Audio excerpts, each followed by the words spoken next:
혹시 여기 있던 차 못 봤을까요? 차가 없어졌어요. 새벽 휴게소 한복판에서 저는 눈물을 참으며 사람들을 붙잡고 물어봤습니다. 아들도 며느리도 제 짐도 모두 함께 사라진 그 순간 숨이 막혔어요. 손목에 멈춘 시계만이 조용히 째깍거리고 있었습니다. 자식들이 저를 버린 그 새벽, 대체 그들은 무엇을 숨기려 했던 것일까요? 어디서 듣고 계신가요? 댓글로 함께 해주세요. 구독과 좋아요를 눌러주시면 저에게 큰 힘이 됩니다. 아들은 운전대를 꽉 쥔 채 고속도로 차선을 바꾸고 있었습니다. 뒷좌석에 앉은 나는 차창 밖으로 스쳐 지나가는 안개 낀 풍경을 바라보고 있었어요.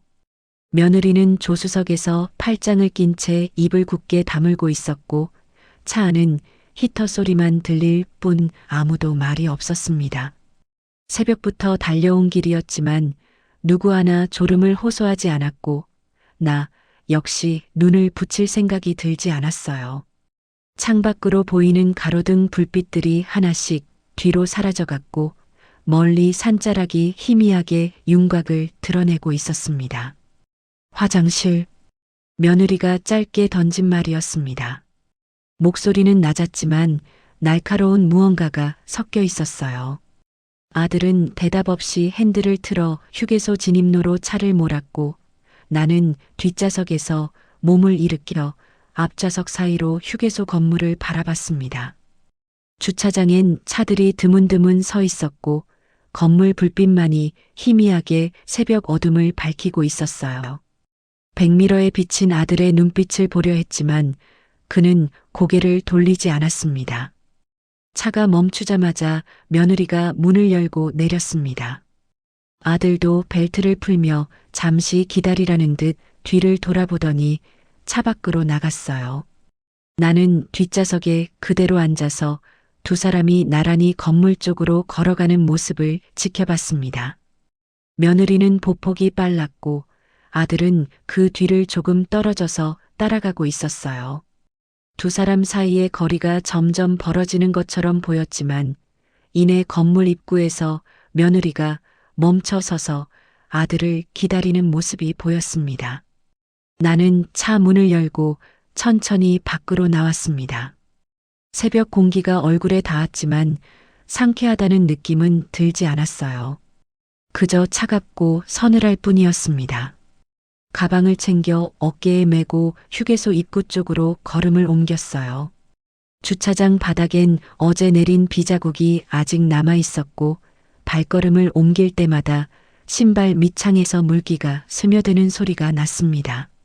멀리서 트럭 한 대가 시동을 거는 소리가 들렸고 배기가스 냄새가 코끝을 스쳤어요. 화장실은 입구에서 왼쪽으로 돌아가면 있었습니다. 안으로 들어가니 형광등 불빛이 너무 밝아서 눈이 부셨어요. 거울 앞에 서서 손을 씻으면서 나는 얼굴에 묻은 피로를 확인했습니다. 눈가에 주름이 깊게 패였고 입술은 건조해서 갈라져 있었어요. 수도꼭지를 잠그고 손을 말리는 동안 벽에 붙은 안내문들을 무심코 훑어봤습니다. 분실물 안내, 긴급 연락처, 휴게소 운영시간 같은 글씨들이 눈에 들어왔어요. 손을 말리고 밖으로 나왔을 때 나는 아들 차가 아직 그 자리에 있을 거라 생각했습니다. 하지만 주차장을 둘러봐도 아들 차는 보이지 않았어요. 처음엔 주차 위치를 잘못 기억한 건가 싶어서 천천히 주차장을 걸으며 차들을 하나하나 확인했습니다. 회색 승용차, 검은색 SUV, 흰색 트럭이 보였지만 아들의 은색 세단은 어디에도 없었어요. 나는 휴게소 건물 쪽으로 다시 걸어가서 매점 앞 벤치에 앉아 기다렸습니다. 화장실 다녀오고 차로 돌아가는 길에 서로 엇갈린 것일 수도 있다고 생각했어요. 벤치에 앉아 주차장 전체를 한눈에 볼 수 있는 위치에서 기다리면 곧 아들이 나타날 거라 여겼습니다. 10분쯤 지났을 때였습니다. 나는 벤치에서 일어나 다시 주차장으로 나갔어요. 차들은 여전히 그대로였고 새로 들어오는 차도 없었습니다. 휴게소 진입로 쪽을 바라보니 멀리서 승용차 한 대가 천천히 나가고 있었어요. 브레이크 등도 켜지지 않은 채 조용히 사라지는 뒷모습이었습니다. 나는 그 차가 아들의 차일 거라고는 생각하지 않았어요. 단지 누군가 쉬었다 가는 차량이겠거니 여겼을 뿐이었습니다. 하지만 그 차가 진입로 끝에서 완전히 사라지는 순간 가슴 한쪽이 서늘하게 식어 내려가는 느낌이 들었습니다. 처음엔 무엇 때문인지 알 수 없었어요. 그저 막연한 불안감 같은 것이 스며들었고 나는 다시 매점 안으로 들어가 직원에게 혹시 밖에 은색 세단을 본 적이 있냐고 물었습니다. 직원은 카운터 뒤에서 고개를 저으며 새벽이라 차들이 많지 않았다고 했어요. 그러면서 혹시 전화라도 걸어보시라고 친절하게 권했습니다. 나는 고맙다는 인사를 하고 밖으로 나왔어요. 주머니에서 휴대폰을 꺼냈습니다. 화면은 꺼져 있었고 전원 버튼을 눌러도 아무 반응이 없었어요. 배터리가 완전히 방전된 상태였습니다. 어젯밤부터 충전을 못했던 게 기억났어요. 집을 나서기 전에 충전기를 챙기려다가 서두르는 바람에 그냥 나온 것도 떠올랐습니다. 나는 휴대폰을 다시 주머니에 넣고 주차장 가장자리에 서서 도로를 바라봤어요. 지나가는 차들은 모두 빠르게 달려갔고 누구도 이 휴게소에 멈춰 설 생각이 없어 보였습니다. 그때 내 안에서 무언가가 차갑게 올라왔습니다. 충격이나 공포가 아니었어요. 그것은 오히려 분노에 가까웠습니다. 서늘하고 냉정한 분노였어요. 나는 주차장 한가운데 서서 진입로 쪽을 한동안 바라봤습니다. 아들의 차가 정말로 나를 두고 떠난 것인지 아니면 내가 착각하고 있는 것인지 확신할 수 없었어요. 하지만 가슴속 깊은 곳에선 이미 답을 알고 있었습니다. 발밑에 차가운 시멘트 바닥이 신발 밑창을 통해 온몸으로 전해지는 것 같았어요. 나는 어깨에 맨가방을 내려 벤치에 놓고 지퍼를 열었어요.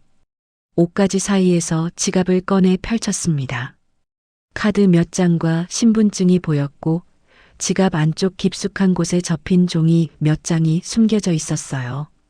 나는 그 종이들을 손가락으로 만지작거리며 무엇을 할지 생각했습니다. 누군가에게 도움을 청해야 할까요? 아니면 그냥 여기 앉아서 기다려야 할까요? 어떤 선택을 해도 상황이 나아질 것 같지 않았어요. 종이들은 오래되어 가장자리가 닳아 있었고 접힌 부분은 여러 번 펼쳐진 흔적이 남아 있었습니다. 매점 유리문에 비친 내 모습을 봤습니다. 예상했던 것보다 얼굴이 덤덤해 보였어요. 눈물도 나지 않았고 떨리지도 않았습니다. 그저 차갑게 서 있는 한 사람의 모습만 있었어요. 머리카락은 바람에 흐트러졌고 어깨는 처진 채로 축 늘어져 있었지만 표정만큼은 놀라울 정도로 평온했습니다. 나는 지갑을 다시 가방에 넣고 지퍼를 닫았어요. 온몸이 얼어붙는 것 같았습니다. 손끝이 차가워지고 등이 굳어졌어요. 하지만 나는 이 상황을 버텨내기로 마음먹었습니다. 무너지지 않기로 했어요. 벤치에 앉아 가방을 무릎 위에 올려놓고 나는 천천히 숨을 들이쉬며 다음에 무엇을 해야 할지 생각하기 시작했습니다. 동이 트기 시작하는 하늘을 올려다보니 구름 사이로 희미한 빗줄기가 스며들고 있었어요. 동쪽 하늘에서 햇살이 스며들기 시작했습니다.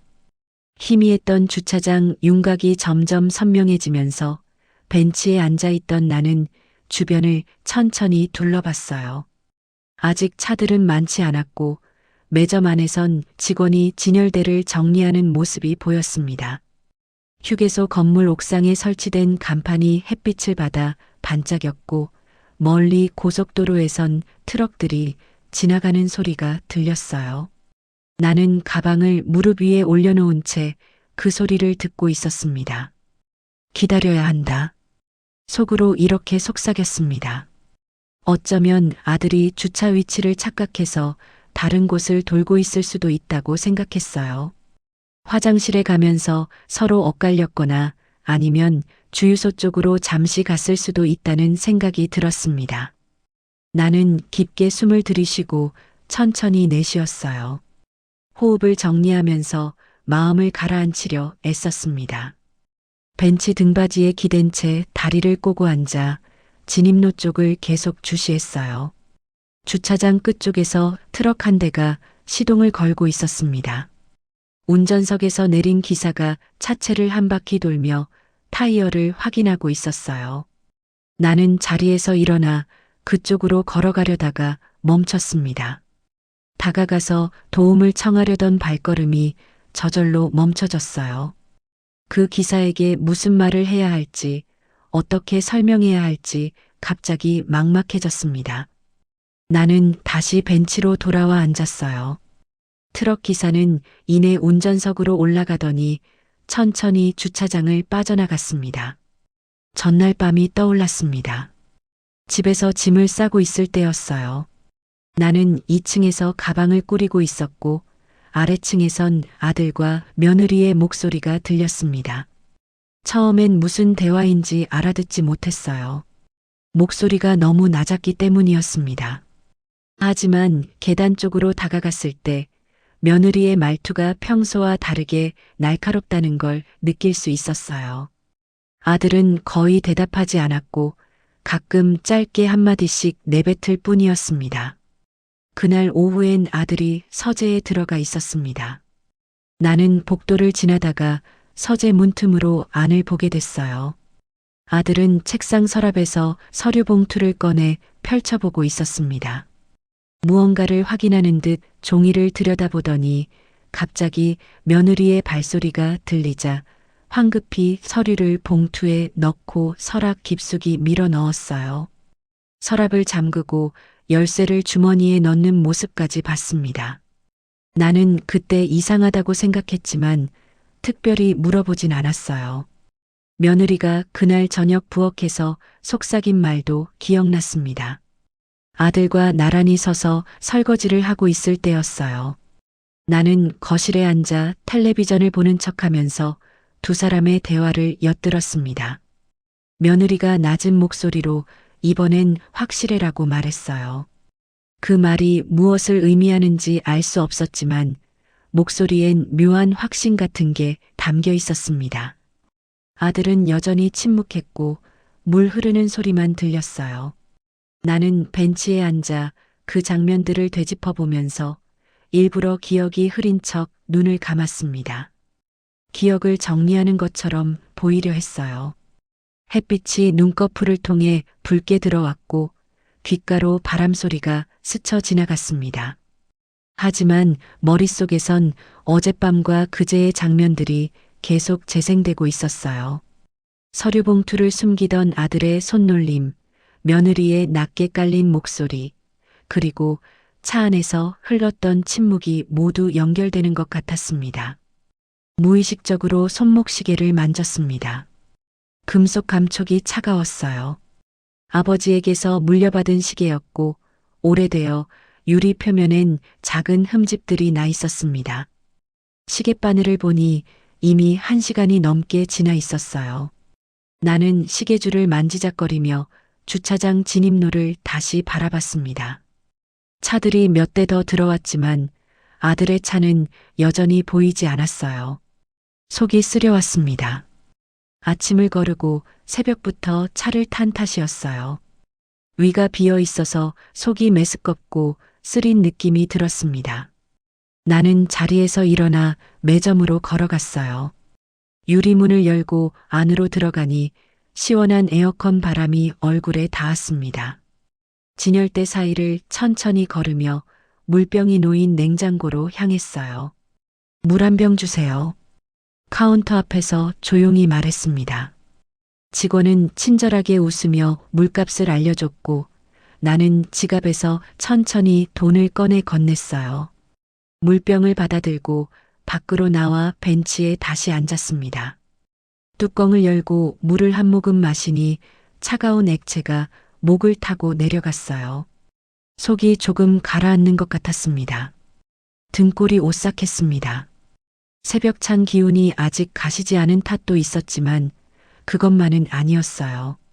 무언가 잘못되고 있다는 느낌이 몸 깊숙한 곳에서 올라오고 있었습니다. 하지만 동시에 정신은 점점 더 맑아지고 있었어요. 흐릿했던 생각들이 선명해지고 어젯밤의 장면들이 더 또렷하게 떠올랐습니다.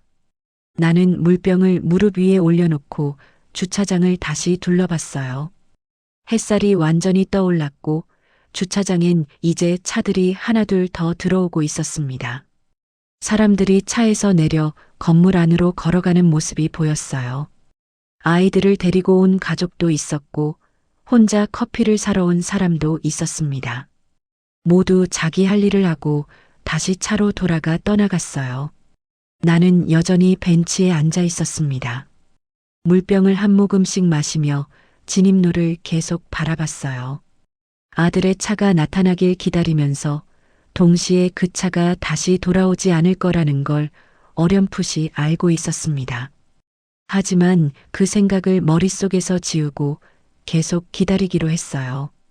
아직은 포기할 때가 아니라고 스스로에게 말했습니다. 물을 다 마신 후 나는 가방을 무릎 위에 올려놓고 지퍼를 열었습니다. 안에서 지갑과 옷가지를 꺼내며 한참을 뒤적였어요.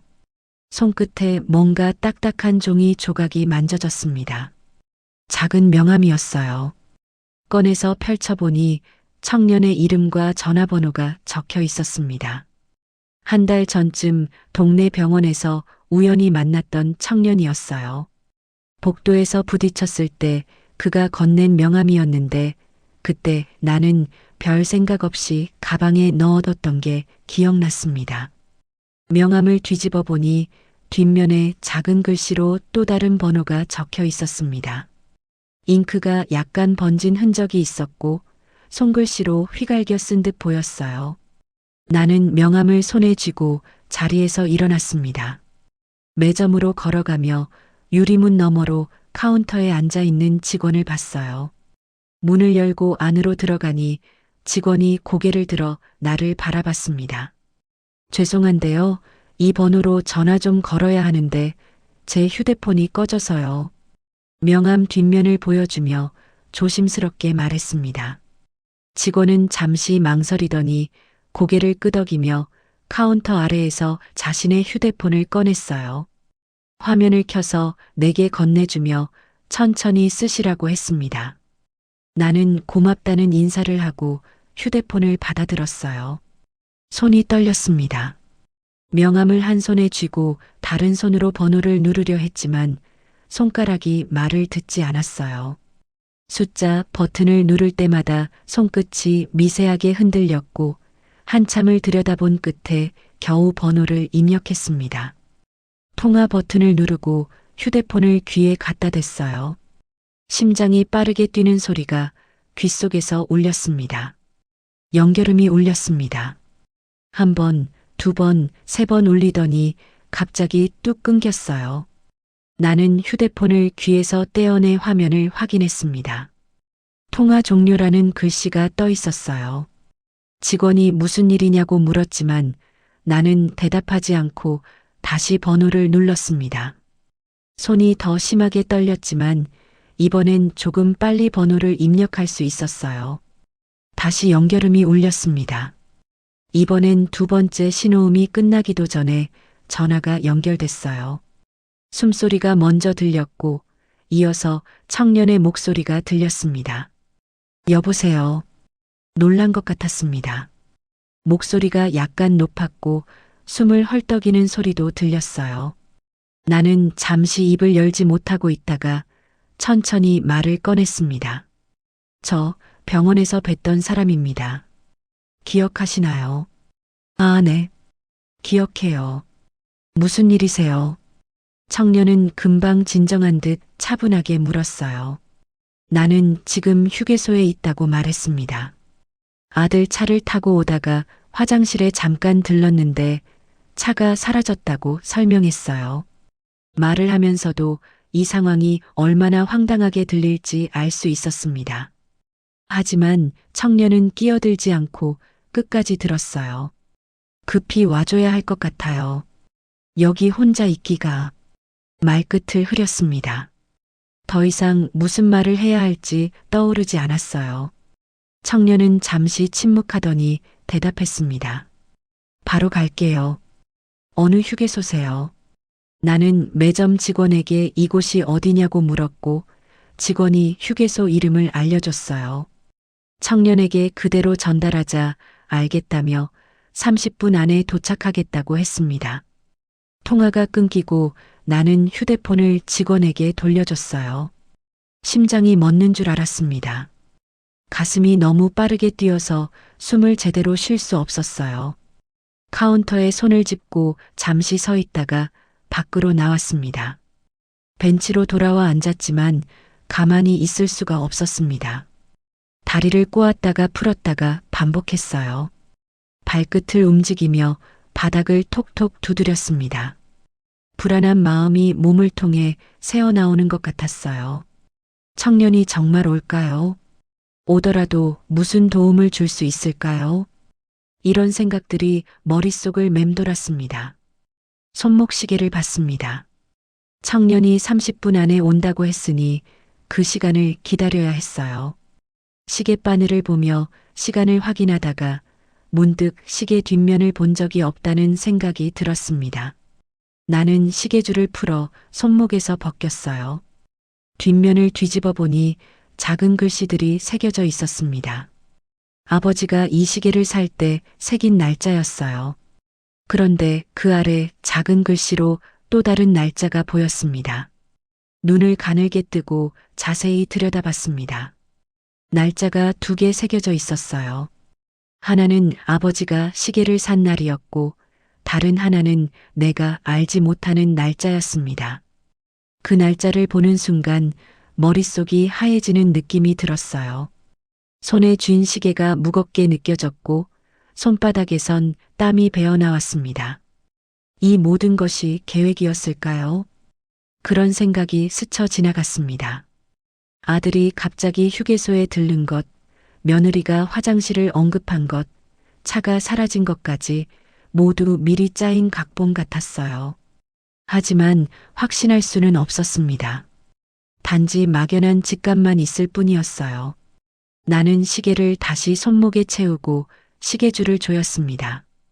주차장엔 차들이 계속 드나들고 있었습니다. 사람들은 짧은 휴식을 취하고 금방 떠나갔어요. 나만 이 벤치에 앉아 시간이 지나기를 기다리고 있었습니다. 햇빛은 점점 더 뜨거워졌고 어깨와 등에 땀이 배기 시작했어요. 하지만 움직일 수가 없었습니다. 청년이 올 때까지 여기 있어야 했어요. 진입로 쪽을 계속 바라봤습니다. 차 한 대가 들어올 때마다 청년의 차인지 확인했어요. 하지만 모두 지나쳐갔고 어떤 차도 내 앞에 멈추지 않았습니다. 나는 가방을 무릎에 꼭 껴안고 앉아서 입술을 깨물었어요. 불안함이 점점 커져갔지만 다른 선택지는 없었습니다. 발끝을 계속 움직였습니다. 바닥을 톡톡 두드리는 소리가 들렸어요. 손끝도 가만히 있지 못하고 가방 손잡이를 만지작거렸습니다. 시간은 천천히 흘렀고 나는 그 시간 속에서 불안과 희망 사이를 오가며 앉아 있었어요. 청년이 오면 무엇을 해야 할지, 어디로 가야 할지 아직 생각하지 못했습니다. 그저 누군가 와주기를, 이 상황에서 벗어날 방법이 있기를 바랄 뿐이었어요. 흰색 승용차 한 대가 휴게소 진입로로 빠르게 들어왔습니다. 브레이크를 밟는 소리가 들렸고 차는 내가 앉은 벤치 바로 앞에 멈춰 섰어요. 운전석 문이 열리고 청년이 내렸습니다. 얼굴엔 땀이 맺혀 있었고 숨을 가쁘게 몰아쉬고 있었어요. 내게로 빠르게 걸어오더니 괜찮으냐고 물었습니다. 청년의 눈빛엔 걱정과 함께 뭔가 다급한 기색이 섞여 있었어요. 괜찮아요. 와줘서 고마워요. 일어서며 대답했습니다. 청년은 내 얼굴을 잠시 살피더니 차에 타자고 했어요. 나는 가방을 챙겨 들고 조수석으로 향했습니다. 문을 열고 안으로 들어가 벨트를 매는 동안 청년도 운전석에 올라타 시동을 걸었어요. 에어컨에서 시원한 바람이 나왔지만 내 몸은 여전히 뜨거웠습니다. 손에 쥔 가방 손잡이가 땀에 젖어 미끄러졌어요. 무슨 일인지 자세히 말씀해 주시겠어요? 청년이 핸들을 잡은 채 물었습니다. 나는 손목 시계를 풀어 청년에게 건넸어요. 청년은 시계를 받아들고 앞뒤로 살펴봤습니다. 시계 바늘을 유심히 들여다보더니 뒷면을 뒤집어 새겨진 글씨들을 확인했어요. 시계가 멈춰 있어요. 짧게 말했습니다. 청년은 시계 바늘을 확인하더니 뒷면도 들여다봤어요. 새겨진 날짜를 보는 청년의 눈빛이 달라졌습니다. 미간을 찌푸리며 날짜를 다시 한번 확인하는 모습이 보였어요. 이틀 전이네요. 청년이 말했습니다. 나는 고개를 끄덕이며 그날 밤 무슨 일이 있었는지 설명하기 시작했어요. 집에서 출발하기 전날 밤 아들이 서재에서 서류 봉투를 급하게 숨기던 장면부터 시작했습니다. 책상 서랍을 열고 뭔가를 꺼내보던 아들의 얼굴이 창백했던 것도 기억났어요. 며느리가 부엌에서 이번엔 확실해라고 속삭이던 말도 전했습니다. 그리고 오늘 새벽 차 안에서 흘렀던 침묵과 휴게소에 내린 후 차가 사라진 일까지 모두 이야기했어요. 청년은 끼어들지 않고 끝까지 들었습니다. 나는 말을 하면서도 이 모든 게 얼마나 황당하게 들릴지 알고 있었어요. 하지만 청년의 표정은 진지했고 내 말을 한마디도 놓치지 않으려는 듯 집중하고 있었습니다. 가끔 고개를 끄덕이거나 눈을 가늘게 뜨며 생각하는 모습도 보였어요. 단순한 문제가 아니네요. 청년이 중얼거렸습니다. 시계를 내게 돌려주며 생각에 잠긴 표정을 지었어요. 나는 시계를 다시 손목에 찼습니다. 금속줄이 손목을 감싸는 감촉이 차갑게 느껴졌어요. 청년은 핸들을 두드리며 무언가 고민하는 듯 했습니다. 아드님이 그 서류 봉투에서 뭘 보셨는지 기억하세요? 청년이 물었습니다. 나는 고개를 저었어요. 문틈으로 본 것이라 정확히 알 수 없었다고 대답했습니다. 다만 아들의 표정이 굳어 있었고 급하게 서랍에 넣는 모습이 이상했다고 덧붙였어요. 그때 아들의 손이 떨리는 것도 봤다고 말했습니다. 며느님은 어떤 분이세요? 청년이 또 물었습니다. 나는 잠시 망설이다가 며느리에 대해 설명하기 시작했어요. 결혼한 지 3년이 됐고 평소엔 조용한 편이지만 가끔 날카로운 면이 보인다고 말했습니다. 요즘 들어 아들과의 대화가 줄어든 것 같았고 집안 분위기도 예전 같지 않다고 했어요. 며느리가 전화 통화를 할 때 방문을 닫고 하는 일이 많아졌다는 것도 떠올랐습니다. 청년은 고개를 끄덕이며 내 말을 메모하듯 기억하는 것 같았습니다. 나는 더 이상 숨길 게 없다고 생각했어요. 아들의 수상한 행동, 며느리의 이상한 말투, 그리고 오늘 아침 차 안에서 느꼈던 묘한 긴장감까지 모두 털어놨습니다. 말을 하면서 목이 메는 것 같았지만 참았어요. 제가 아는 사회부 기자가 있어요. 연락해 볼게요. 청년이 주머니에서 휴대폰을 꺼내며 말했습니다. 나는 놀라서 청년을 바라봤어요. 기자라니 이 일이 그 정도로 심각한 건가 싶었습니다. 하지만 청년의 표정은 단호했고 이미 전화를 걸 준비를 하고 있었어요. 휴대폰 화면을 켜고 연락처를 찾는 모습이 보였습니다. 일단 여기서 나가는 게 좋겠어요. 혹시 모르니까요. 청년이 말하며 시동을 다시 걸었습니다. 차는 천천히 주차장을 빠져나가 진입로로 향했어요. 휴게소를 벗어나자 청년은 속도를 높였습니다. 고속도로를 달리다가 한 갈림길에서 빠져나와 외곽도로로 접어들었어요. 차창 밖으로 논밭과 작은 마을들이 지나갔습니다. 햇빛이 논에 반사되어 눈부시게 빛났어요. 10km쯤 달렸을 때 청년은 한적한 주차장에 차를 세웠습니다. 주변엔 건물도 없었고 사람도 보이지 않았어요. 작은 정자 하나가 멀리 보였고 그 옆으로 개울이 흐르는 소리가 들렸습니다. 청년은 휴대폰을 꺼내 통화를 시작했어요. 나는 조수석에 앉아 창밖을 바라봤습니다. 분노가 치밀어 올랐습니다. 아들이 정말로 나를 버린 것인지 아니면 다른 이유가 있는 건지 알 수 없었어요. 하지만 어떤 이유든 이건 잘못된 거라는 생각이 들었습니다. 배신감도 함께 밀려왔어요. 손을 꽉 쥐고 무릎 위에 올려놓았습니다. 손톱이 손바닥에 파고드는 게 느껴졌지만 신경 쓰지 않았어요. 가슴 속에서 뜨거운 무언가가 타오르는 것 같았습니다. 청년은 여전히 통화 중이었습니다. 낮은 목소리로 상황을 설명하고 있었어요. 가끔 고개를 끄덕이며 상대방의 말을 듣는 모습이 보였습니다. 네, 맞아요. 이틀 전이라고 하셨어요. 같은 짧은 대답들이 들렸어요. 나는 청년의 얼굴을 보며 이 사람을 믿어도 되는 건지 생각했습니다. 하지만 지금으로선 다른 선택지가 없었어요. 뭔가 이상하다는 생각이 점점 더 강해졌습니다. 처음엔 단순한 실수일 거라고, 아들이 착각해서 먼저 간 거라고 믿고 싶었어요.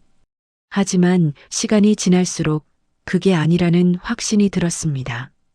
아들의 행동, 며느리의 말, 그리고 이틀 전 멈춘 시계까지 모든 게 연결되는 것 같았어요. 마치 퍼즐 조각들이 맞춰지는 듯 했습니다. 청년이 통화를 끝내고 휴대폰을 내려놓았습니다. 나를 돌아보며 말했어요. 기자 친구가 내일 만나자고 해요. 일단 오늘은 안전한 곳에 계셔야 할 것 같아요. 나는 고개를 끄덕였습니다. 안전한 곳이라니 내 집도 이제 안전하지 않다는 말처럼 들렸어요. 청년은 시동을 걸며 어디로 갈지 생각하는 듯 했습니다. 핸들을 잡고 잠시 멈춰 있더니 천천히 차를 후진시켜 주차장을 빠져나갔어요. 온몸이 얼어붙는 것 같았습니다. 차가운 냉기가 등골을 타고 올라왔어요. 하지만 동시에 머릿속은 점점 더 또렷해졌습니다. 이제 싸움을 시작해야 한다는 걸 알았어요. 아들과 며느리가 무엇을 계획했든 나는 그냥 당하고만 있을 수 없었습니다. 손에 쥔 가방을 무릎 위에 꼭 껴안았어요. 갑시다. 청년에게 말했습니다.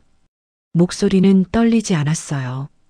청년은 내 얼굴을 잠시 바라보더니 고개를 끄덕이고 차를 출발시켰습니다. 차는 외곽도로를 따라 천천히 달렸고 나는 창밖을 바라보며 다음에 무엇을 해야 할지 생각하기 시작했어요. 손에 쥔 가방 손잡이가 땀으로 축축해졌지만 나는 놓지 않았습니다. 기자가 다음 날 정오쯤 도착했습니다. 청년과 나는 외곽의 작은 식당에서 기다리고 있었어요. 문이 열리고 40대쯤 되어 보이는 남자가 들어왔습니다. 검은색 가방을 메고 있었고 얼굴엔 피곤한 기색이 역력했어요. 청년이 일어나 그를 맞이했고 나는 자리에 앉은 채 고개를 숙여 인사했습니다. 기자는 내 맞은편에 앉으며 명함을 건넸습니다. 나는 명함을 받아 살펴봤어요. 신문사 이름과 사회부라는 글씨가 보였습니다. 기자는 가방에서 노트와 펜을 꺼내 테이블 위에 놓았어요. 처음부터 천천히 말씀해 주세요. 기자가 말했습니다.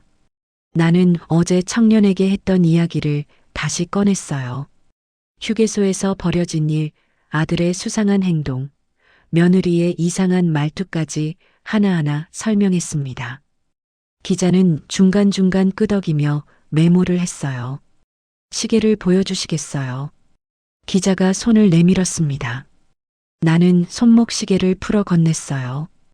기자는 시계를 받아 앞뒤로 살펴보더니 뒷면에 새겨진 날짜를 유심히 들여다봤습니다. 표정이 점점 심각해지는 게 느껴졌어요. 기자는 가방에서 카메라를 꺼내 시계의 일련 번호와 날짜를 촬영했습니다. 플래시가 터지면서 찰칵 소리가 몇 번 울렸어요. 잠시만요. 기자가 휴대폰을 꺼내 누군가에게 전화를 걸었습니다. 자리에서 일어나 밖으로 나가더니 10여 분쯤 통화를 했어요. 나는 창밖으로 기자의 뒷모습을 바라봤습니다. 가끔 손을 휘저으며 뭔가 설명하는 듯 했고 고개를 끄덕이는 모습도 보였어요. 청년은 물을 마시며 기다리고 있었고 나는 테이블에 놓인 시계를 내려다봤습니다. 기자가 돌아왔습니다. 자리에 앉으며 심각한 표정으로 나를 바라봤어요. 보험금 지급 방식이 변경되었습니다. 짧게 말했습니다. 나는 기자를 바라봤어요. 무슨 말인지 이해할 수 없었습니다. 기자는 노트를 펼치며 설명을 이어갔어요. 어머님 명의의 생명보험이 있으시죠? 그 보험금 지급 방식이 최근에 바뀌었어요. 현금 일시불로요. 나는 숨이 막히는 것 같았습니다.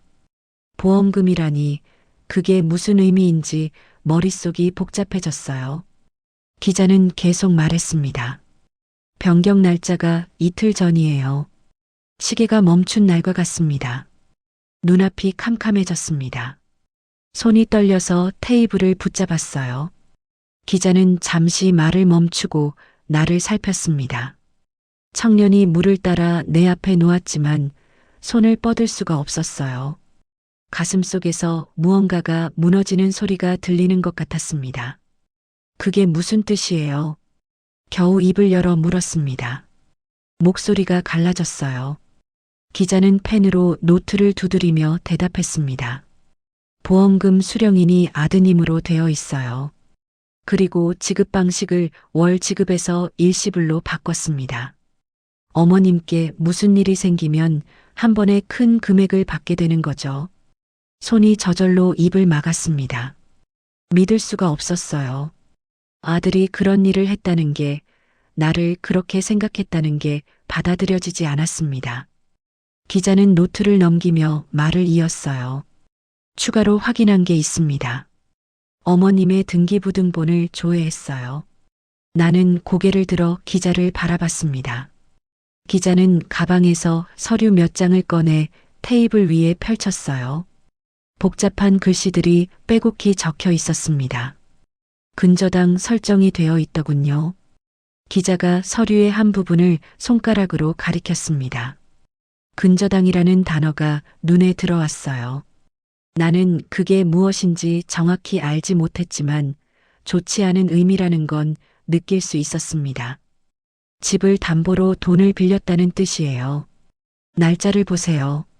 기자가 다시 손가락으로 날짜를 가리켰습니다. 시계가 멈춘 날과 같은 날짜였어요. 나는 서류를 빤히 바라봤습니다. 글씨들이 흐려지는 것 같았고 숨을 제대로 쉴 수 없었어요. 돈이 빠졌어요. 집도 위험한 상황이에요. 이건 우연이 아닙니다. 기자의 목소리가 멀리서 들리는 것 같았습니다. 나는 테이블에 손을 짚고 앉아 있었지만 몸이 기울어지는 것 같았어요. 청년이 내 어깨를 잡으며 괜찮으냐고 물었지만 대답할 수가 없었습니다. 리듬이 폭발했습니다. 돈이 빠졌다는 말, 집이 위험하다는 말, 모든 게 계획이었다는 말이 머릿속에서 울려 퍼졌어요. 아들과 며느리가 나를 유기한 목적이 재산이었다는 게 분명해 보였습니다. 내가 없어지면 보험금을 받고 집도 처분할 수 있다는 계산이었던 걸까요? 어머님, 청년이 불렀습니다. 나는 천천히 고개를 들어 청년을 봤어요.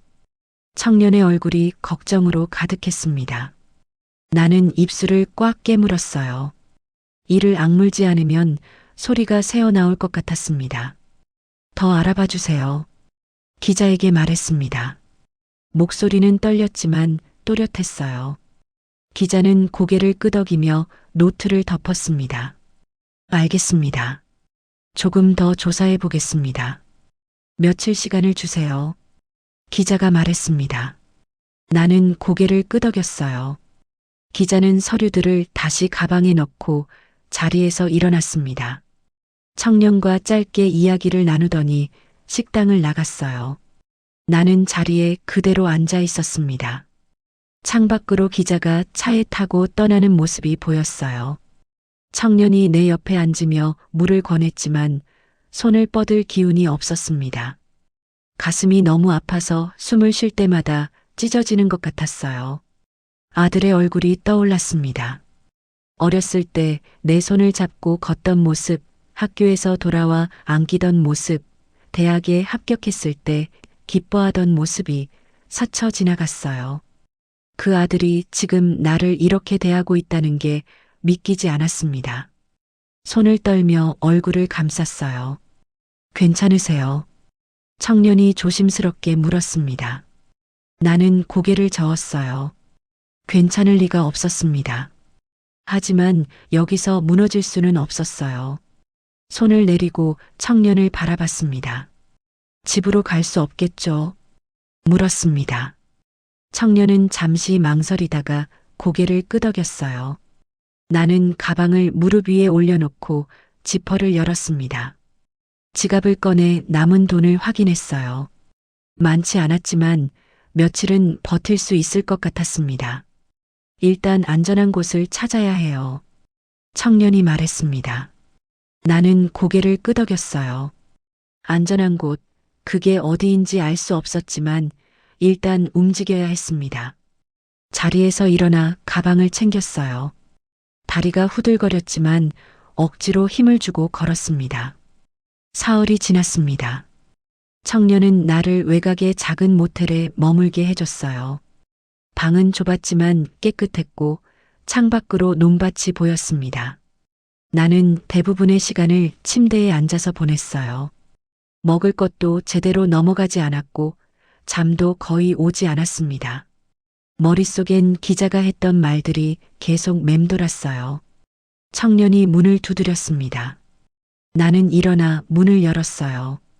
청년은 손에 서류 봉투를 들고 있었고 얼굴엔 무거운 표정이 가득했습니다. 들어오세요. 자리를 비키며 말했습니다. 청년은 안으로 들어와 작은 탁자에 봉투를 내려놓았어요. 나는 침대 끝에 앉았고 청년은 의자를 끌어앉았습니다. 블랙박스요. 청년이 입을 열었습니다. 나는 청년을 바라봤어요. 무슨 말을 하려는지 알 수 없었습니다. 아드님 차의 블랙박스 메모리 일부가 고의로 지워졌어요. 전문가한테 확인받았습니다. 손이 떨렸습니다. 블랙박스를 지웠다는 건 무언가 숨기려 했다는 뜻이었어요. 청년은 봉투에서 서류를 꺼내 내게 건넸습니다. 나는 떨리는 손으로 서류를 받아 펼쳤어요. 복잡한 용어들이 가득했지만 중간에 빨간 펜으로 표시된 부분이 눈에 들어왔습니다. 휴게소 도착 전후 30분 분량이 완전히 삭제되어 있어요. 일반적인 오류가 아니라 의도적으로 지운 흔적이 있습니다. 청년의 목소리가 차갑게 들렸습니다. 나는 서류를 내려놓고 고개를 숙였어요. 아들이 정말로 계획적으로 나를 버린 거였습니다. 증거까지 지우면서요. 기자님이 더 조사한 게 있어요. 청년이 다시 봉투에서 서류를 꺼냈습니다.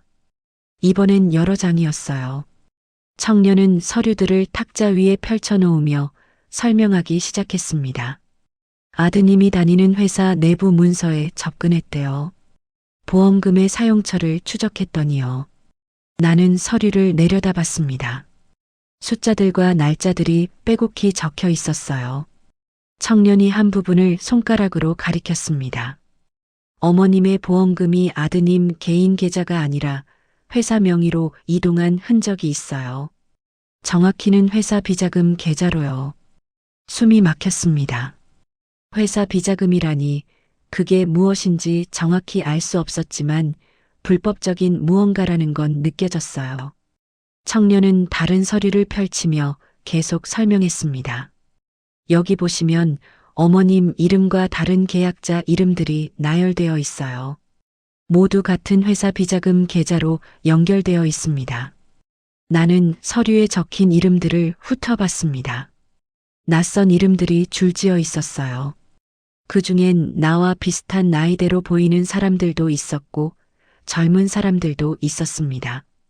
모두 무슨 일을 당한 걸까요? 기자님 말로는 단순 가족 갈등이 아니래요. 회사 비리와 연결되어 있다고요. 청년의 말에 머리가 하얘졌습니다. 아들이 혼자 한 일이 아니라는 뜻이었어요. 회사 전체가 연루되어 있다면 이건 내가 생각했던 것보다 훨씬 큰 일이었습니다. 나를 없애서 보험금을 받아 회사 빚을 막으려 했던 거구나. 입 밖으로 말이 새어나왔습니다. 청년은 고개를 끄덕이며 침묵했어요. 나는 손으로 얼굴을 감쌌습니다. 아들이 회사에 휘말려 이런 일을 벌인 건지 아니면 처음부터 동참한 건지 알 수 없었어요. 어느 쪽이든 끔찍했습니다. 5초간 정적이 흘렀습니다. 아무도 말하지 않았어요. 나는 손을 내리고 천천히 숨을 내쉬었습니다. 상황의 크기를 가늠하려 애썼어요. 이건 단순히 아들과의 문제가 아니었습니다. 회사 전체, 어쩌면 더 많은 사람들이 연루된 일이었어요. 기자님이 경찰에 제보할 거래요. 청년이 조심스럽게 말했습니다. 나는 고개를 들어 청년을 바라봤어요. 경찰이라는 단어가 무겁게 가슴을 눌렀습니다. 증거가 충분해요. 블랙박스 삭제, 보험금 변경, 근저당 설정, 회사 비자금까지 모두 연결되어 있어요. 이건 조직적인 범죄입니다. 청년의 목소리는 단호했습니다. 나는 입술을 말았어요. 입술이 바짝 말라서 갈라지는 게 느껴졌습니다. 입술 말림이 심해지면서 입안이 텁텁해졌어요. 아들이 잡히겠네요. 말하면서도 믿기지 않았습니다. 내 아들이 경찰에 잡힌다니요. 청년은 대답하지 않았어요. 나는 창밖을 바라봤습니다. 해가 지고 있었고 논밭이 붉게 물들어가고 있었어요. 집 주변 CCTV를 확인해 주실 수 있나요? 청년에게 부탁했습니다. 청년은 잠시 망설이더니 고개를 끄덕였어요. 무엇을 찾으시려고요? 청년이 물었습니다. 나는 손을 꽉 쥐며 대답했어요. 며느리가 누구를 만났는지 알고 싶어요. 혹시 회사 사람이 집에 온 적이 있는지도요. 청년은 노트에 적으며 알겠다고 했습니다. 나는 다시 서류들을 내려다봤어요. 내 이름이 적힌 부분을 손가락으로 만졌습니다. 종이가 차갑게 느껴졌어요. 어머님, 청년이 불렀습니다. 나는 고개를 들었어요. 힘드시겠지만 조금만 더 버티세요. 진실이 밝혀질 거예요. 청년의 말에 눈시울이 뜨거워졌지만 참았습니다. 나는 고개를 끄덕이며 입을 다물었어요. 울면 안 될 것 같았습니다. 지금 무너지면 다시 일어설 수 없을 것 같았어요. 청년이 자리에서 일어났습니다. 문 쪽으로 걸어가며 내일 다시 오겠다고 말했어요. 나는 고맙다는 인사를 했습니다. 문이 닫히고 혼자 남았어요. 방은 어두워지고 있었습니다. 불을 켜지 않고 침대에 앉아 있었어요. 창밖으로 별이 하나둘 떠오르는 게 보였습니다. 나는 무릎 위에 손을 올려놓고 가만히 앉아 있었어요. 내일은 무슨 일이 일어날까요? 아들은 지금 무엇을 하고 있을까요? 며느리는 알고 있을까요? 이런 생각들이 끝없이 이어졌습니다. 손목시계를 봤습니다. 여전히 멈춰 있었어요. 이틀 전 그 시각에서 멈춘 채로요. 나는 시계줄을 풀어 손에 쥐었습니다. 차가운 금속이 손바닥을 식혔어요. 이 시계가 모든 시작이었습니다. 이 시계가 멈춘 날 모든 게 계획되었던 거였어요. 청년이 다시 찾아온 건 그 다음 날 오후였습니다. 손에 노트북을 들고 있었어요. 방으로 들어와 탁자 위에 노트북을 펼쳐놓으며 내게 앉으라고 했습니다. 나는 침대에서 일어나 의자를 끌어앉았어요. 청년은 노트북 화면을 켜며 준비된 파일을 열었습니다. 집 주변 CCTV를 확보했어요. 화면에 흑백 영상이 떠올랐습니다. 우리 집 앞마당이 보였어요. 날짜는 이틀 전이었습니다. 시계가 멈춘 바로 그날이었죠. 청년이 재생 버튼을 눌렀어요. 현관문이 열리고 아들이 나왔습니다. 손에 서류 가방을 들고 있었어요. 뒤따라 며느리도 나왔습니다. 며느리는 큰 봉투를 들고 있었고 봉투 안에 뭔가 두툼한 것들이 들어있는 게 보였어요. 두 사람은 차로 걸어갔습니다. 며느리가 차 트렁크를 열었습니다. 봉투를 넣기 전에 잠시 멈추더니 주머니에서 휴대폰을 꺼냈어요. 봉투 안에 서류들을 꺼내 펼치더니 휴대폰으로 사진을 찍기 시작했습니다. 한 장씩 찍는 모습이 화면에 또렷하게 보였어요. 아들은 차 옆에 서서 주변을 두리번거리고 있었습니다. 사진을 다 찍은 며느리가 서류를 다시 봉투에 넣고 트렁크에 실었습니다. 두 사람은 차에 타고 떠났어요. 영상이 거기서 멈췄습니다. 무슨 서류인지 알아요? 청년이 물었습니다. 나는 고개를 저었어요. 정확히 알 수 없었습니다. 하지만 며느리가 굳이 사진까지 찍었다는 건 중요한 서류라는 뜻이었어요. 기자님이 더 찾아낸 게 있어요. 청년이 노트북에서 다른 파일을 열었습니다. 음성 파일이었어요. 재생 버튼을 누르자 남자 목소리가 들렸습니다. 낯선 목소리였지만 나이 든 사람처럼 들렸어요. 이번 분기 안에 해결해. 자네 어머니 보험금으로 막으면 돼. 거친 목소리였습니다. 이어서 아들의 목소리가 들렸어요. 그건 안 됩니다. 어머니는 안 된다고 자네 결정할 일이 아니야. 회사가 무너지면 자네 가족도 끝이라고. 협박하는 투였습니다. 아들의 목소리는 떨리고 있었어요. 시간을 좀 더 주시면. 시간 없어. 다음 주까지 처리하지 않으면 자네도 책임져야 해. 그리고 전화가 끊어졌습니다. 침묵이 흘렀어요.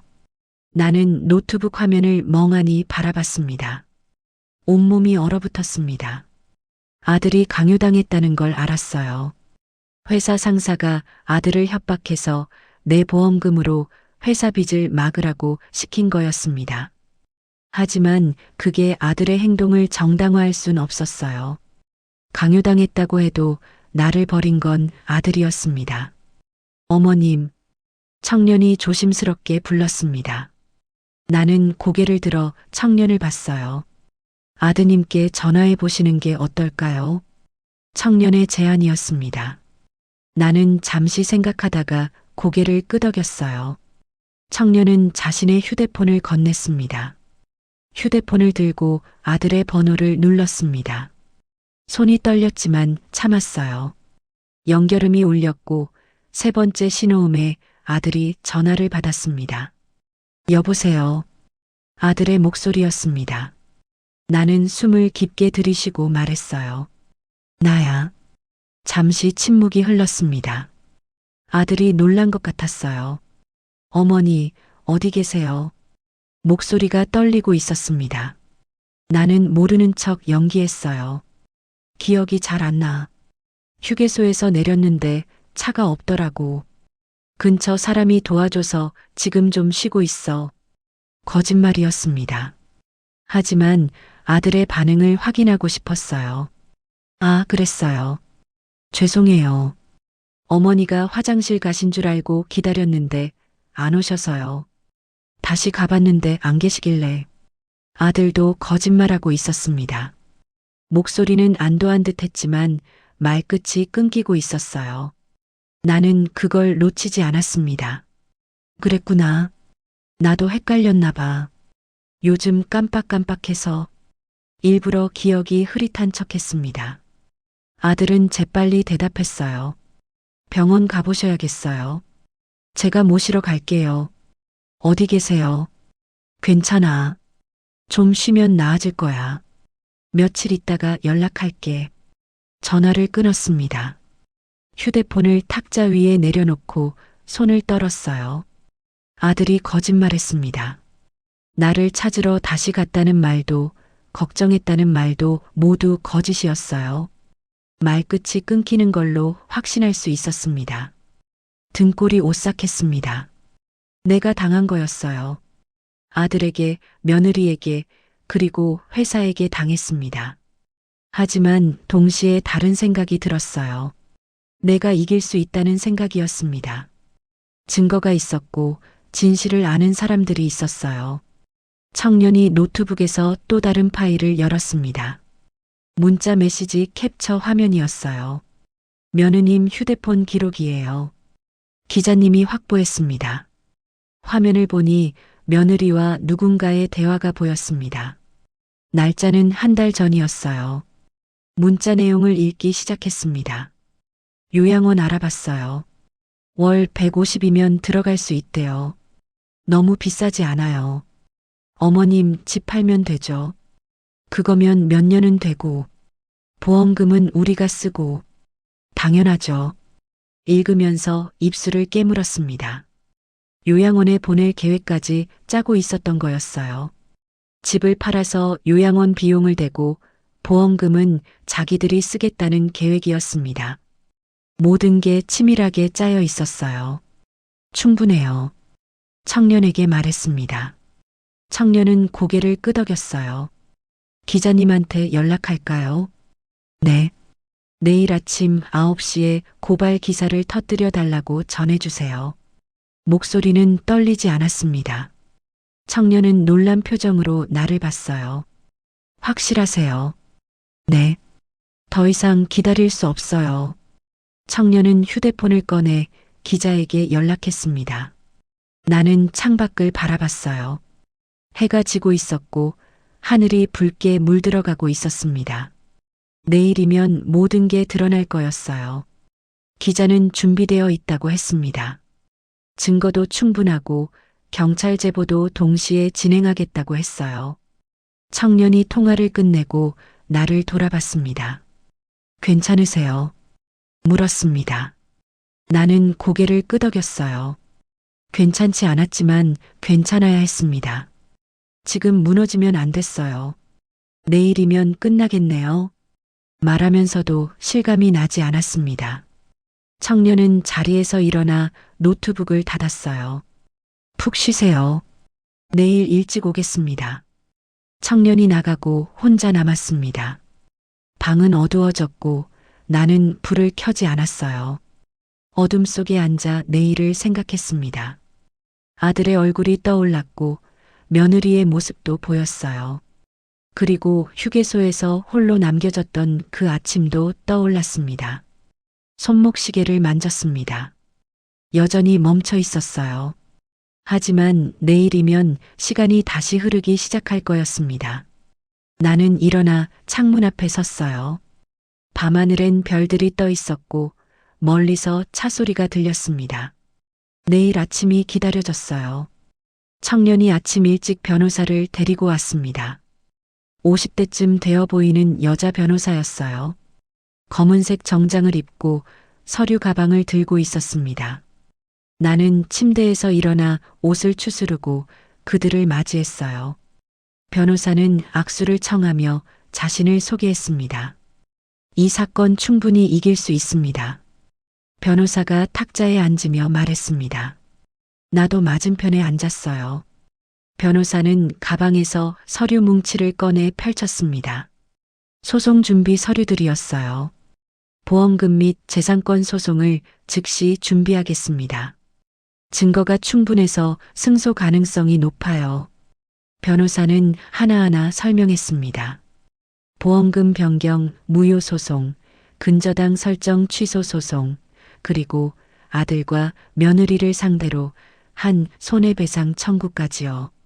나는 고개를 끄덕이며 들었어요. 변호사가 펜을 꺼내 서류를 가리키며 서명이 필요한 곳들을 표시했습니다. 아드님의 유기행위는 형사상으로도 문제가 됩니다. 경찰 조사가 시작되면 구속될 가능성도 있어요. 변호사의 말에 가슴이 답답해졌습니다. 하지만 피할 수 없는 일이었어요. 아들이 한 짓은 용서할 수 없는 배신이었습니다. 나를 휴게소에 버리고 떠났고 내 재산을 노렸고 회사 비리에 연루되어 있었어요. 강요당했다는 변명은 이 모든 걸 정당화할 수 없었습니다. 어머님 의사가 중요합니다. 끝까지 가시겠어요? 변호사가 물었습니다. 나는 주저없이 대답했어요. 네. 끝까지 갑니다. 변호사는 만족스러운 표정으로 고개를 끄덕였습니다. 서류에 서명하는 동안 손이 떨렸지만 글씨는 흔들리지 않았어요. 한 장 한 장 서명할 때마다 무언가 단단해지는 느낌이 들었습니다. 근저당 설정된 집은 어떻게 하실 건가요? 변호사가 물었습니다. 나는 이미 결정했어요. 처분하겠습니다. 모든 경제적 관계를 청산하고 싶어요. 변호사는 노트에 적으며 알겠다고 했습니다. 집을 팔면 빚을 갚고 남는 돈으로 새 출발을 할 수 있을 거였어요. 아들과 며느리와의 모든 연결고리를 끊고 싶었습니다. 한 가지 더 신청하고 싶은 게 있어요. 나는 변호사에게 말했습니다. 변호사가 펜을 들고 나를 바라봤어요. 아들에게 면회 금지를 신청하고 싶습니다.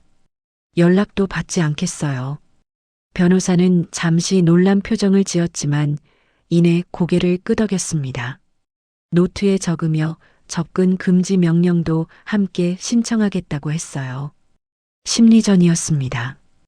아들이 나를 찾아와도 만나지 않을 거였어요.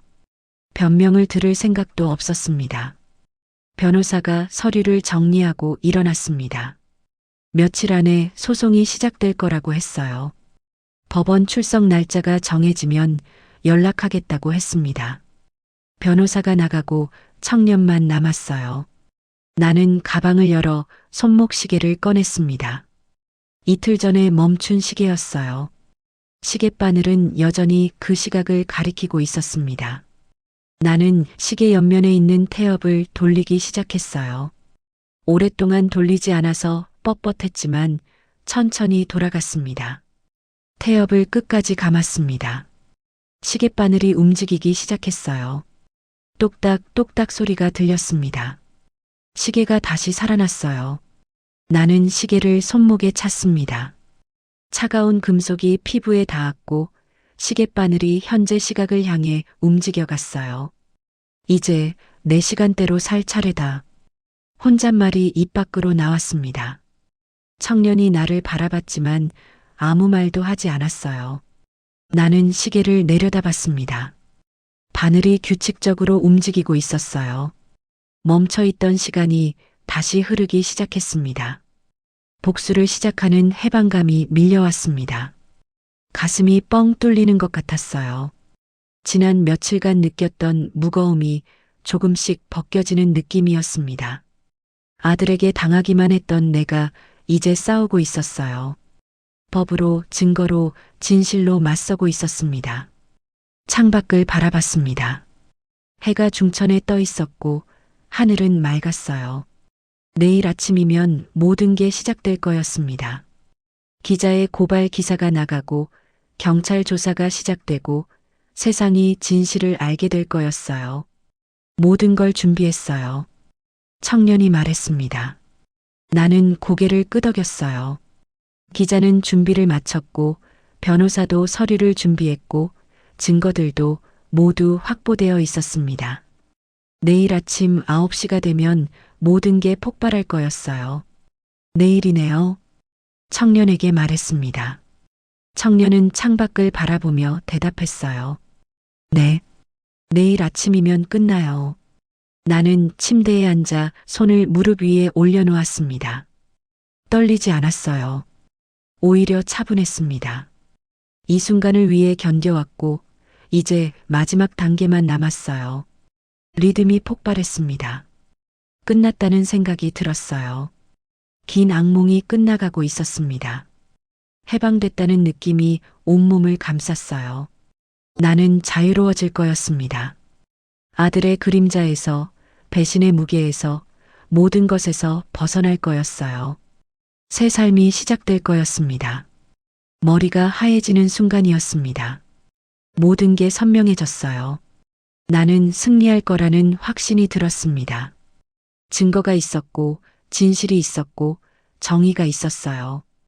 법이 내 편이 될 거였고, 세상이 진실을 알게 될 거였습니다.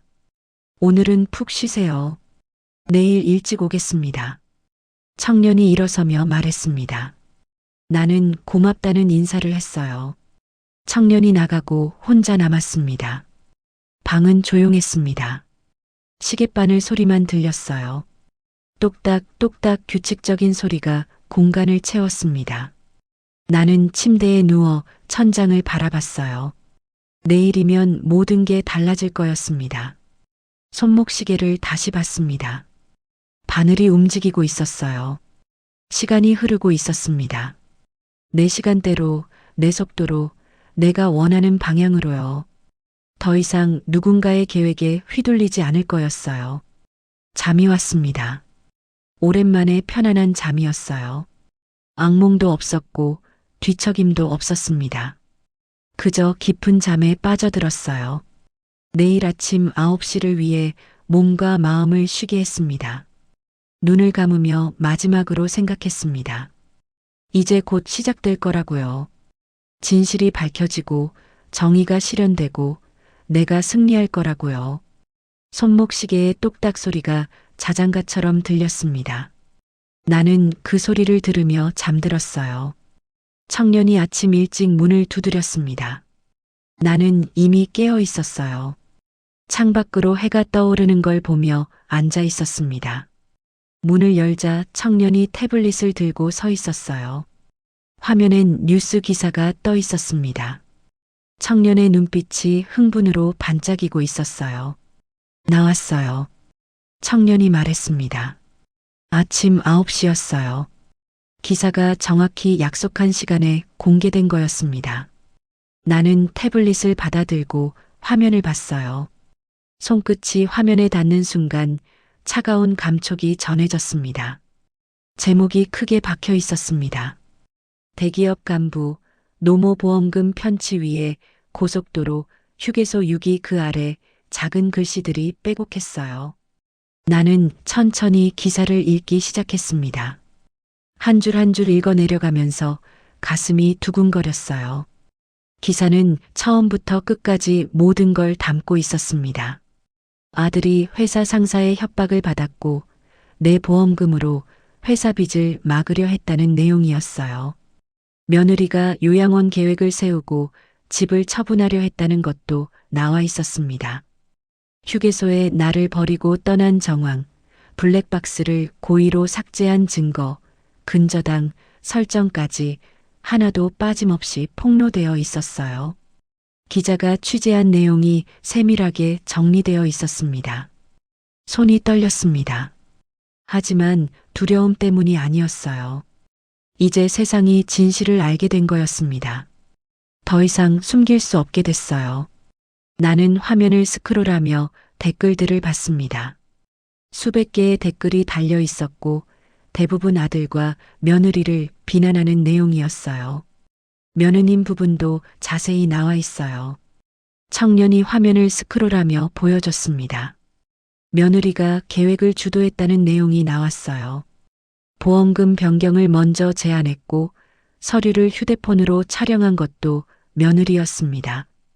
요양원을 알아본 것도 집 처분 계획을 세운 것도 며느리가 먼저였다고 기사는 밝히고 있었어요. 동기도 명확했습니다. 빚에 시달리던 가정 경제를 한 번에 해결하려 했던 거였어요. 며느리의 문자 메시지까지 캡처되어 기사에 실려 있었습니다. 녹취 파일도 공개됐습니다. 청년이 태블릿에서 음성 파일을 재생했습니다. 회사 상사가 아들을 협박하는 목소리가 흘러나왔어요. 자네 어머니 보험금으로 막으면 돼. 회사가 무너지면 자네 가족도 끝이야. 협박의 내용이 고스란히 담겨 있었습니다. 기사는 이 녹취 파일을 제3자 증언과 함께 공개했어요. 회사 동료의 증언도 함께 실려 있었고 상사의 이름까지 명시되어 있었습니다. 휴대폰이 울렸습니다. 청년의 휴대폰이었어요. 청년이 전화를 받더니 잠시 듣고 나를 돌아봤습니다. 표정이 굳어져 있었어요. 아드님이 회사에서 해고됐대요. 방금 인사팀에서 통보했답니다. 나는 입술을 깨물었습니다. 예상했던 일이었지만 실제로 듣고 나니 복잡한 감정이 밀려왔어요. 하지만 이건 아들이 자초한 일이었습니다. 회사에서 아들을 지킬 이유가 없었고 오히려 빨리 잘라내야 할 대상이었을 거예요. 청년이 또 전화를 받았습니다. 이번엔 기자였어요. 통화를 끝낸 청년이 말했습니다. 며느님이 경찰에 체포됐대요. 증거인멸 우려가 있어서 구속영장 신청했답니다. 며느리가 가장 먼저 체포됐다는 소식이었습니다. 계획을 주도했고 증거를 조작했고 모든 준비를 했던 사람이었으니까요. 나는 창밖을 바라봤어요. 햇살이 밝았습니다. 세상은 평온해 보였지만 내 안에선 폭풍이 지나간 후에 고요함이 있었어요. 손 떨림이 멈췄습니다. 지난 며칠간 계속 떨리던 손이 이제 안정되어 있었어요. 나는 손을 펼쳐 들여다봤습니다. 떨림도 없었고 땀도 나지 않았어요. 단단했습니다. 손바닥의 주름들이 선명하게 보였고 손톱 밑도 깨끗했어요. 이 손으로 앞으로 무엇을 할 수 있을까 생각했습니다. 변호사님께 연락해 주세요. 법적 대응을 시작하겠습니다. 청년에게 말했습니다. 청년은 고개를 끄덕이며 전화를 걸었어요. 변호사는 이미 준비되어 있다고 했습니다. 오후에 법원에 가서 서류를 제출하고 다음 주에 첫 재판이 열릴 거라고 했어요. 모든 게 빠르게 진행되고 있었습니다. 나흘이 지났습니다. 아들이 경찰 조사를 받고 있다는 소식이 들렸어요. 구속은 되지 않았지만 출국 금지 상태였습니다. 변호사를 통해 아들이 면회를 요청했다는 연락이 왔어요. 나는 거절했습니다. 아직 아들을 만날 준비가 되지 않았어요. 하지만 일주일 후 변호사가 제안을 가지고 왔습니다. 아드님이 조건부 합의를 제안했습니다. 모든 죄를 인정하고 법정에서 자백하겠다고 해요. 대신 어머님께서 선처를 부탁해 주시면 형량이 줄어들 수 있습니다. 나는 한참을 생각했습니다. 아들이 저지른 일은 용서할 수 없었어요. 하지만 그래도 내가 낳은 아들이었습니다. 감옥에서 10년을 보내는 것과 3년을 보내는 것 사이엔 큰 차이가 있었어요.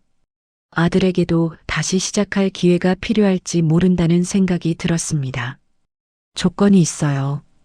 변호사에게 말했습니다. 변호사가 펜을 들고 기다렸어요. 경제적 관계는 영구적으로 끊습니다. 상속도, 부양 의무도, 어떤 금전적 관계도 없어요. 법적으로 완전히 분리하고 싶습니다. 변호사는 고개를 끄덕이며 적었습니다. 냉정한 공존이었어요.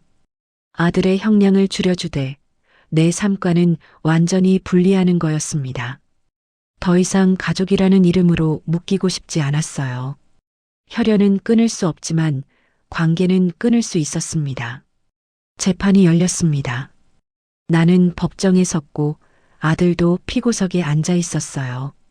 며느리는 다른 재판에서 먼저 판결을 받았습니다. 징역 5년이었어요. 아들은 내 선처 요청으로 징역 2년에 집행유예 3년을 받았습니다. 법정을 나오면서 아들과 눈이 마주쳤지만 나는 고개를 돌렸어요. 아들의 창백한 얼굴이 잠깐 보였지만 외면했습니다. 청년이 법원 앞에서 기다리고 있었습니다.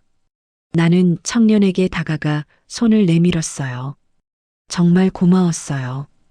당신이 아니었다면 여기까지 오지 못했을 거예요. 청년은 손을 잡으며 웃었습니다. 말없이 악수만 나눴어요. 기자도 멀리서 손을 흔들었습니다. 나는 두 사람에게 인사하고 혼자 걸어 나왔어요. 법원 계단을 내려오면서 무게가 내려가는 기분이었습니다. 모든 걸 정리하는데 한 달이 걸렸습니다. 집을 팔았고 빚을 갚았고 남은 돈으로 작은 아파트를 구했어요. 아들과의 모든 법적 관계도 정리했습니다. 더 이상 연락하지 않기로 했고 아들도 받아들였어요. 서류에 서명하면서 이제 정말 끝났다는 생각이 들었습니다. 새 아파트에 짐을 풀면서 손목시계를 봤습니다. 태엽을 감은 이후로 계속 잘 작동하고 있었어요. 바늘이 규칙적으로 움직이며 시간을 가리키고 있었습니다. 나는 시계를 내려다보며 생각했어요. 이제 내 시간이 시작된 거라고요. 아버지가 물려준 이 시계가 다시 움직이는 것처럼 내 삶도 다시 움직이기 시작했습니다. 온몸이 얼어붙는 것 같았던 날들은 끝났습니다. 휴게소 벤치에 홀로 앉아있던 그 아침도, 기자를 만나 진실을 파헤치던 날들도, 법정에 섰던 순간도 모두 지나갔어요. 이제 남은 건 앞으로의 시간뿐이었습니다. 창밖을 바라봤습니다. 새 아파트에서 보이는 풍경은 낯설었지만 나쁘지 않았어요. 나는 차 한 잔을 마시며 앉아 있었습니다. 손은 떨리지 않았고 마음은 평온했어요. 자유로웠습니다. 이제 무엇을 하며 살지 생각할 시간이었어요. 석 달이 지났습니다. 나는 작은 읍내로 내려갔어요. 버스 터미널 근처에 작은 가게가 임대로 나와 있었습니다. 10평도 안 되는 공간이었지만 깨끗했고 창문도 크고 밝았어요. 나는 그 가게를 보자마자 마음에 들었습니다. 계약서에 서명하고 열쇠를 받았어요. 가게 이름을 정하는데 며칠이 걸렸습니다. 여러 이름을 생각해봤지만 결국 간단한 이름으로 정했어요. 휴게소 국밥이었습니다. 누군가는 이상하게 생각할 수도 있었지만 나에겐 의미가 있는 이름이었어요. 그날 휴게소에서 모든 게 시작됐으니까요. 가게를 꾸미는데 보름이 걸렸습니다. 벽을 새로 칠하고 테이블과 의자를 들여놓고 주방 설비를 정비했어요. 청년이 도와주러 왔습니다. 이틀 동안 함께 페인트를 칠하고 가구를 옮겼어요. 청년은 떠나면서 행운을 빈다고 말했습니다. 가게 문을 연 건 3월 초였습니다. 아침 4시 30분, 나는 어둠 속에서 일어나 가게로 향했어요. 가로등 불빛 아래 걷는 길이 외롭지 않았습니다. 가게 문을 열고 불을 켜니 주방이 환하게 밝아졌어요. 국밥을 끓이기 시작했습니다. 큰 솥에 물을 붓고 사고를 넣었어요. 불을 지피고 뚜껑을 덮었습니다. 국물이 끓는 소리가 주방을 채웠어요. 나는 채소를 다듬고 양념을 준비하며 새로운 하루를 시작했습니다. 손을 움직이는 게 즐거웠어요. 6시쯤 첫 손님이 왔습니다. 공사장에서 일하는 사람들이었어요. 3명이 들어와 국밥을 주문했습니다. 나는 뜨끈한 국밥을 내왔고 손님들은 맛있게 먹었어요. 국물이 진하네요. 한 손님이 말했습니다. 나는 웃으며 감사하다고 했어요. 손님들과 이야기를 나누는 게 좋았습니다. 날씨 이야기, 동네 이야기, 소소한 일상 이야기들이 오갔어요. 진정한 소통이었습니다. 누구도 나의 과거를 묻지 않았고 나도 설명하지 않았어요. 그저 국밥집 주인으로 손님을 맞이할 뿐이었습니다. 한 달이 지나자 단골 손님들이 생겼습니다. 매일 아침 오는 트럭 기사, 일주일에 3번 오는 시장 상인, 주말마다 가족과 함께 오는 부부가 있었어요. 나는 그들의 얼굴을 기억했고 취향도 알게 됐습니다. 누구는 고춧가루를 많이 넣고 누구는 김치를 꼭 곁들여 먹었어요. 어느 날 저녁이었습니다. 손님이 다 떠나고 설거지를 하고 있을 때였어요. 가게 문 밖에 누군가 서 있는 게 보였습니다. 창문 너머로 뒷모습만 보였지만 누군지 알 수 있었어요. 아들이었습니다. 손을 멈췄습니다. 아들은 문 앞에 서서 가게 안을 들여다보고 있었어요. 들어올지 말지 망설이는 것 같았습니다. 나는 설거지를 계속하며 못 본 척했어요. 아들은 한참을 서 있다가 천천히 돌아섰습니다. 뒷모습이 점점 멀어져 갔어요. 가슴이 아팠습니다. 하지만 어쩔 수 없는 일이었어요. 나는 아들과의 거리를 유지하기로 결정했고 그 결정은 바뀌지 않을 거였습니다. 냉정한 공존이 필요했어요. 아들도 자기 삶을 살아가야 했고 나도 내 삶을 살아야 했습니다. 설거지를 마치고 가게 문을 잠갔습니다. 집으로 돌아가는 길에 우체통을 확인했어요. 편지 한 통이 들어 있었습니다. 봉투에 아들의 글씨체가 보였어요. 나는 집에 도착해서 편지를 열었습니다. 편지에는 단 3글자만 적혀 있었습니다. 죄송합니다. 다른 말은 없었어요. 변명도 설명도 간청도 없었습니다. 그저 3글자뿐이었어요. 나는 편지를 읽고 눈물이 날 줄 알았습니다. 하지만 눈물 대신 옅은 미소가 나왔어요. 아들도 자신이 한 일을 알고 있다는 뜻이었습니다. 용서를 구하는 게 아니라 그저 사과할 뿐이었어요. 나는 편지를 접어 서랍에 넣었습니다. 손목시계를 봤습니다. 밤 11시였어요. 시계바늘은 정확하게 시간을 가리키고 있었습니다. 시계는 그날 멈췄지만 내 삶은 다시 움직였다는 생각이 들었어요.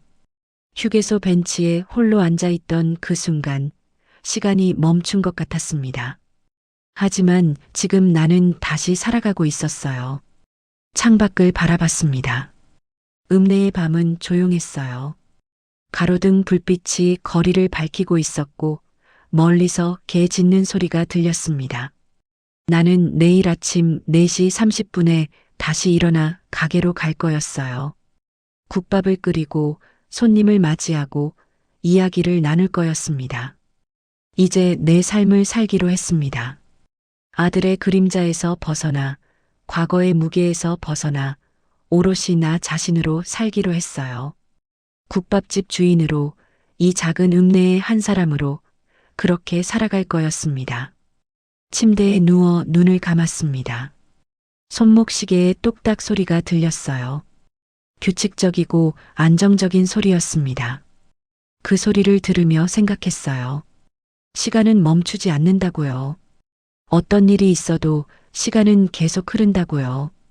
그리고 나도 그 시간 속에서 계속 살아갈 거라고요.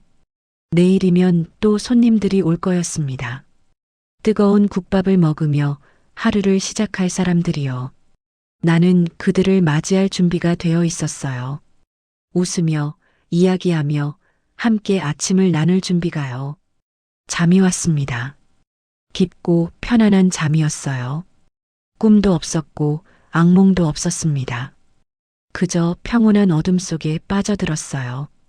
손목시계는 계속 째깍거리며 시간을 새기고 있었습니다. 새벽이 밝아왔습니다. 알람이 울렸고 나는 일어났어요. 세수를 하고 옷을 입고 가게로 향했습니다. 어둠 속을 걷는 발걸음이 가벼웠어요. 가게 문을 열고 불을 켰습니다. 주방이 환하게 밝아졌어요. 솥에 불을 지폈습니다. 국물이 끓기 시작했고 김이 피어올랐어요. 나는 국자로 국물을 떠서 맛을 봤습니다.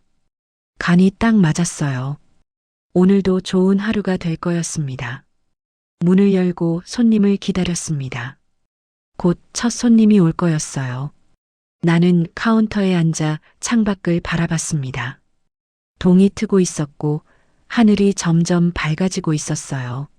새로운 하루가 시작되고 있었습니다. 나는 이제 내 삶을 살고 있었습니다.